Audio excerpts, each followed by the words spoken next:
ہم جو پیچھے کیوں ہیں، ہم جو ہے بیکورڈ کیوں ہیں، اس کی ایک بڑی وجہ یہ ہے کہ ہم نے جس پیسے کو اپنے نسل کی تعلیم پہ لگانا تھا اس پیسے کو ہم نے چوچک پہ لگا دیا، اس کو ہم نے بھات پہ لگا دیا، اس کو برات پہ لگا دیا۔ یہ اسلام میں کہاں سے آ گیا بھات؟ اسلام میں کہاں سے آ گیا برات؟ ارے برات کیا ہوتی تھی؟ برات مجبوری تھی کسی زمانے میں، جب جو ہے آپ کے آساس گاؤں سے آپ یہاں سے برات جاتی تھی، سپوز مان لو کہ آپ کانٹ کی طرف جاتی تھی تو دور تھا تو اونٹوں پہ جاتی تھی گاڑی، تو چورو کے ایم ایل اے کے پاس نہیں تھی تو دلہے کے پاس کہاں سے آئے؟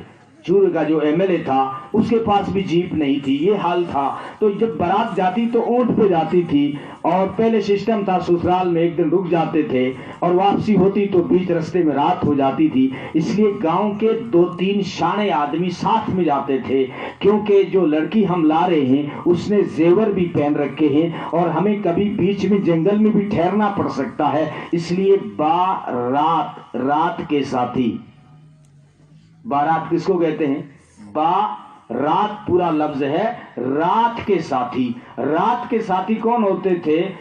اس کا جو ہے چچا ہوتا تھا، دلہے کا چچا، تایا، بس انکل یا بڑا بھائی، یہ 2-3 آدمی ہوتے تھے ایک سیفٹی کے لیے، حفاظت کے لیے، کہ جو ہے یہ رات کے ساتھی ہیں، حفاظت کے لیے ہم کسی کی بچی کو لا رہے ہیں تو اس کے ساتھ میں زیور بھی ہیں، اس کی عزت کا بھی مسئلہ ہے اور بیچ رستے میں کہیں پڑاؤ بھی ڈالنا پڑ سکتا ہے۔